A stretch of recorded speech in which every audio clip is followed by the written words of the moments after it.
Bienvenue à tous, j'espère que vous allez bien aujourd'hui. Merci beaucoup de me rejoindre. Si ce n'est pas déjà fait, assurez-vous de vous abonner à worldaffairsandcontext.com pour plus de contenu. J'apprécie vraiment votre soutien. Aujourd'hui, je veux vous parler de quelque chose qui pourrait sembler sortir d'un thriller politique, mais qui est en fait très réel. Il s'agit des États-Unis, du président Donald Trump et de ses plans pour acquérir le Groenland. Le Groenland est la plus grande île du monde. C'est actuellement un territoire autonome du Danemark. Ce qui a commencé comme un commentaire surprenant a maintenant pris une forme plus stratégique et officielle dans la politique américaine. Pendant des années, Donald Trump a publiquement exprimé son intérêt pour l'achat du Groenland, ce que beaucoup ont initialement rejeté comme du théâtre politique, bien sûr.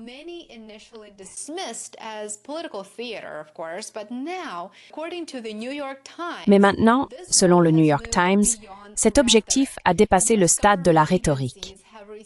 Les agences gouvernementales américaines ont reçu des instructions formelles pour poursuivre cette idée, et non par la force, mais par la persuasion. Il ne s'agit pas d'une prise de contrôle militaire. C'est une campagne de relations publiques qui implique un message soigneusement élaboré et une influence stratégique, ainsi que votre argent des contribuables, bien sûr, américains. Alors, comment les États-Unis prévoient-ils de réaliser cela? Les responsables disent que l'approche est basée sur le soft power. Au lieu d'utiliser la force militaire, les conseillers de Trump ont discuté du lancement de campagnes publicitaires et sur les réseaux sociaux visant directement la population groenlandaise.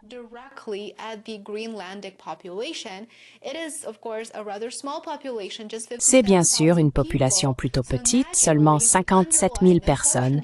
Donc naturellement, l'hypothèse sous-jacente ici pourrait être que les États-Unis peuvent les acheter sans qu'ils s'en rendent compte. Eh bien, quel est l'objectif? Pourriez-vous demander. L'objectif est de les convaincre que rejoindre les États-Unis est dans leur meilleur intérêt. Une partie de cette campagne consiste à éduquer les Groenlandais sur leur patrimoine commun avec le peuple inuit de l'Alaska.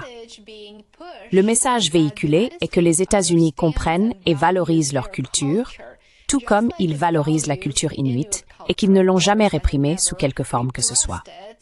Le revers de ce message est que le Danemark est le méchant et ne les a pas bien servis.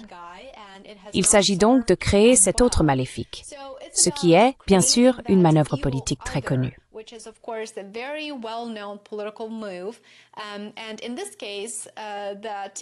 Et dans ce cas, cet autre maléfique est le Danemark. Tandis que les États-Unis, voulant prendre le contrôle du Groenland pour servir leur agenda géostratégique contre la Chine et la Russie dans le cercle arctique, sont les gentils.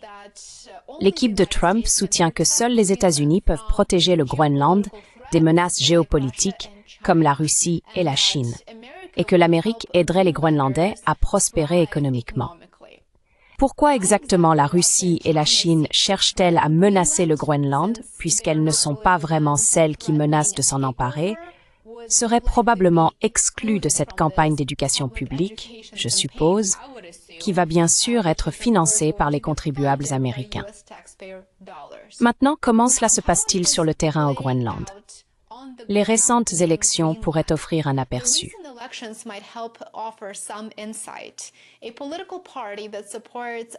Un parti politique qui soutient une indépendance plus rapide et des liens plus étroits avec les États-Unis est arrivé en deuxième position, mais n'a tout de même obtenu qu'un quart des voix. Donc, bien qu'il y ait un certain soutien pour le changement, c'est loin d'être une opinion majoritaire.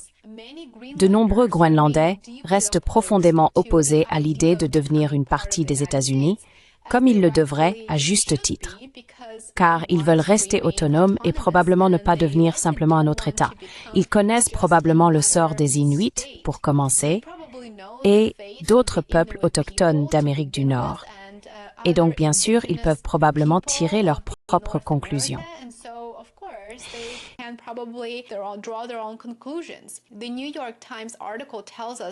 L'article du New York Times nous dit que la Maison-Blanche veut les éduquer, puis fournir des incitations financières, ou simplement essayer d'acheter ces 57 000 personnes dont la maison est le Groenland.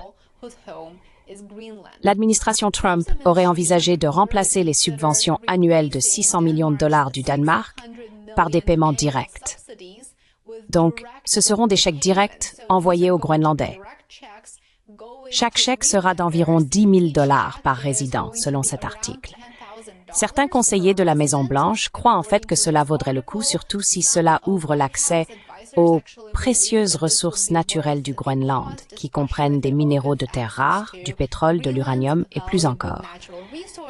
Donc, essentiellement, voici comment cela va se dérouler.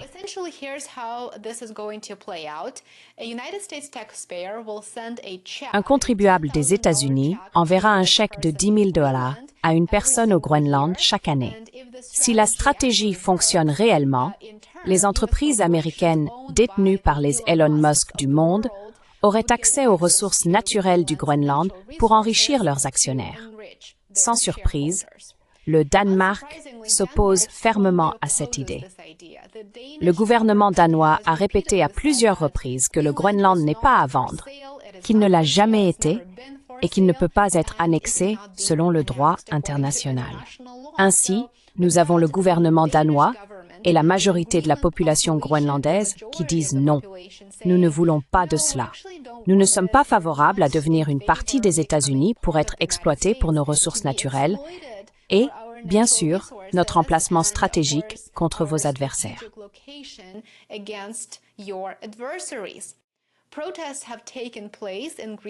Des manifestations ont eu lieu au Groenland même et les responsables danois ont également réagi assez fermement.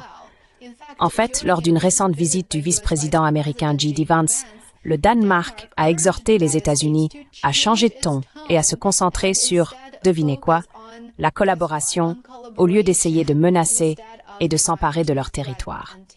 Imaginez que le monde entier dise maintenant « Collaborons, arrêtons les menaces, arrêtons ces disputes, trouvons des solutions ».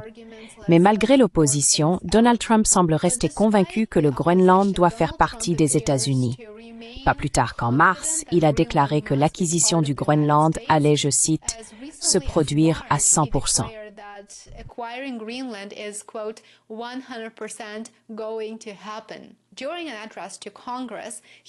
Lors d'un discours au Congrès, il a souligné que le contrôle de l'île est essentiel à ses yeux, non seulement pour la sécurité nationale des États-Unis, mais aussi pour la stabilité mondiale.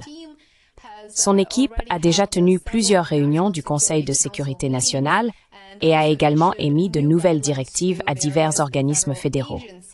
En résumé, ce qui semblait autrefois être une idée politique farfelue est devenu une campagne sérieuse et stratégique. Les États-Unis, sous l'influence de Trump, poursuivent le Groenland, non pas par invasion bien sûr, mais par influence en utilisant la politique, la persuasion, très probablement des ONG, et bien sûr des promesses de prospérité.